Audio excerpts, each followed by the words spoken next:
ഇന്നത്തെ നമ്മുടെ കാലാവസ്ഥയ്ക്കും ഇന്നത്തെ രീതികൾക്കും പറ്റിയ ഒരു ഡിഷാണ് ഉണ്ടാക്കാൻ പോകുന്നത്. മാമ്പഴ പുളിശ്ശേരി. കാരണം ഇപ്പം സീസണാണ് മാമ്പഴ പുളിശ്ശേരി, മാമ്പഴത്തിന്റെ.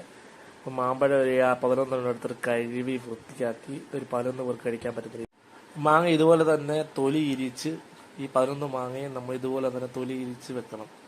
നല്ല ഈ തൊലിയെല്ലാം കളഞ്ഞ് വൃത്തിയാക്കി വെക്കണം. ഇതൊരു 11 പേർക്ക് തന്നെ കഴിക്കാനുള്ള പാകത്ത് തന്നെ ഉണ്ടാക്കുന്നത്. ആവശ്യത്തിന് കരിയാപ്പില ഇട്ടതിന് ശേഷം, കാരണം നമ്മളെ ഇഷ്ടത്തിനനുസരിച്ച് കരിയാപ്പില ഇടാം. ഇട്ടതിന് ശേഷം ഒരു 6 പച്ചമുളക് കണ്ടിച്ചത് ഇടണം. പിന്നെ ഒരു 2 ഗ്ലാസ് വെള്ളം. അപ്പം 11 പേർക്ക് 2 ഗ്ലാസ് വെള്ളം മതിയാവും. വലിയ ഗ്ലാസ് 2 ഗ്ലാസ് വെള്ളം. പിന്നെ വെള്ളം കുറയ്ക്കാം. വെള്ളം കുറച്ച് വെച്ചിട്ട് കുറുകി കിട്ടും. അപ്പോൾ ഓരോരുത്തരുടെ ഇഷ്ടം രീതി അതുപോലെ ഉണ്ടാക്കാം. അത് എന്നിട്ട് ഒരു ചെറിയ സ്പൂണ് ഉപ്പ്, ഒരു 3/4 സ്പൂൺ ഉപ്പ്.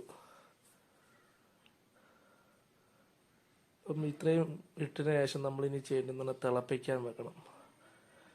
തിളപ്പിക്കാൻ വെക്കുന്ന പറഞ്ഞാൽ ഒരു തിള വരണം. തിള വരുമ്പോൾ അടച്ച് വെക്കാവുള്ളൂ. അതുവരെ ഇങ്ങനെ ഇട്ട് തിളപ്പിച്ചിട്ട് ഒരു തിള വരുമ്പം അത് ആ പാത്രം നമ്മൾ അടച്ച് വെച്ചിട്ട് ഒരു 9 മിനിറ്റ്, ഏകദേശം ഒരു 9 മിനിറ്റോളം തിളപ്പിക്കണം. ഏകദേശം നമ്മുടെ ഈ രീതിയിൽ തിളയ്ക്കുമ്പം ഇനി നമുക്ക് അടച്ച് വെക്കണം. ഇത്രയും തിളച്ചതിന് ശേഷം നമുക്ക് അടച്ച് വെച്ചൊരു 9 മിനിറ്റോ 10 മിനിറ്റോളം നല്ല രീതിയിൽ തിളപ്പിക്കണം. ഒരു മീഡിയം ഇട്ടാൽ മതി. 1/2 കപ്പ് തേങ്ങ മിക്സിയുടെ ജാറിലെടുത്തതിന് ശേഷം 1/4 സ്പൂണ് ജീരകം, ഒരു 3 വെളുത്തുള്ളി പീസ്, ഒരു 5-6 കൊച്ചുള്ളിയുടെ പീസ്, മഞ്ഞപ്പൊടി ഒരു 1/4 സ്പൂണ്,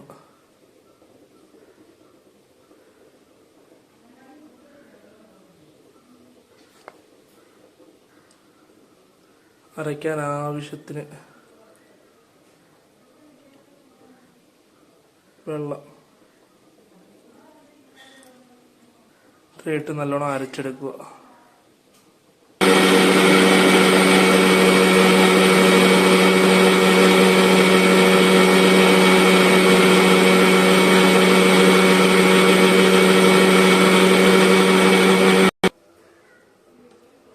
ഏകദേശം ഈ പരുവത്തി അരിച്ചെടുക്കുക. ഏകദേശം 10 മിനിറ്റോളം കഴിയുമ്പോൾ ഇതുപോലെ വെട്ടി തിളച്ച് കഴിയുമ്പോൾ അതിനകത്തേക്ക് നമുക്ക് കുറച്ച് ഇൻഗ്രീഡിയൻസ് ചേർക്കണം. ഈ അരച്ച് വെച്ചിരിക്കുന്ന ഈ അരപ്പ് ഇതിലേക്ക് ചേർക്കണം.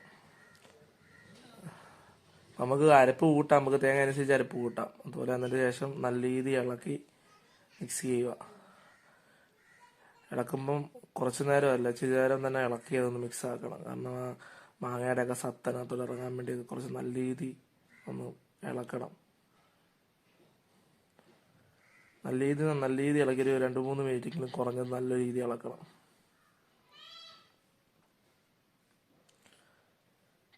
നല്ലോണം തിളച്ചിട്ടേ ഇളക്കാവുള്ളൂ. മാങ്ങയൊക്കെ സെറ്റാക്കി തിളച്ചിട്ട് ഗ്യാസ് ഓഫ് ചെയ്തതിന് ശേഷം, സ്റ്റവ് ഓഫ് ചെയ്തതിന് ശേഷം തൈര് ഒരു ചെറിയ ഗ്ലാസ് തൈര് നമ്മൾ അതിലേക്ക് ചേർക്കണം. തൈര് അത്യാവശ്യം നല്ല രീതിയിൽ വീണ്ടും ഇളക്കി കൊടുക്കണം. ഇത് ഓഫ് ചെയ്തതിന് ശേഷം മാത്രമേ തൈര് ഒഴിക്കാവുള്ളൂ. കാരണം അല്ലെങ്കിൽ കറി ഇതാവാൻ പോകാൻ നശിച്ചു പോകാൻ കാരണമാവും. അപ്പം അത് തിളച്ച് ഓഫാക്കി 1-2 മിനിറ്റ്, 1 മിനിറ്റ് കഴിഞ്ഞിട്ട് നമ്മൾ തൈര് തേക്കുക, തൈര് ഒഴിക്കുക. എന്നിട്ട് നല്ല രീതിയിൽ അത് മിക്സ് ചെയ്യുക.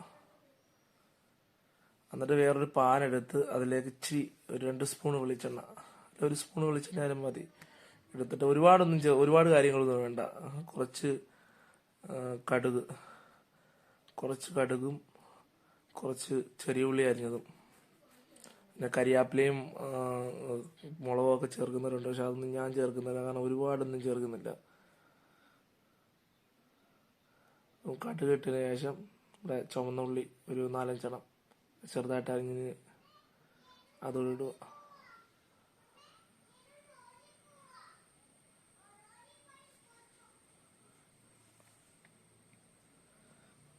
ചെറിയുള്ളി ഇട്ടതിന് ശേഷം ചെറിയുള്ളി ഒരു ബ്രൗൺ കളർ ആവുന്നതിനും വരെ നല്ല രീതിയിൽ ഇളക്കണം.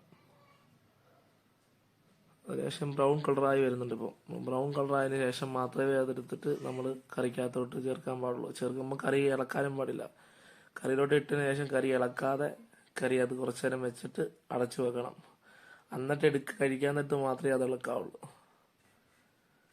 അങ്ങനെ കറി അങ്ങനെ എടുക്കുമ്പോഴാണ് അതിൻ്റെ ഒരു ടേസ്റ്റ് കൂടുന്നത്. നമ്മളിപ്പോൾ ഇളക്കി കഴിഞ്ഞാൽ ടേസ്റ്റ് കിട്ടത്തില്ല. അങ്ങനെ നമ്മുടെ മാമ്പഴ പുളിശ്ശേരി ഏകദേശം റെഡി ആയിരിക്കുകയാണ്.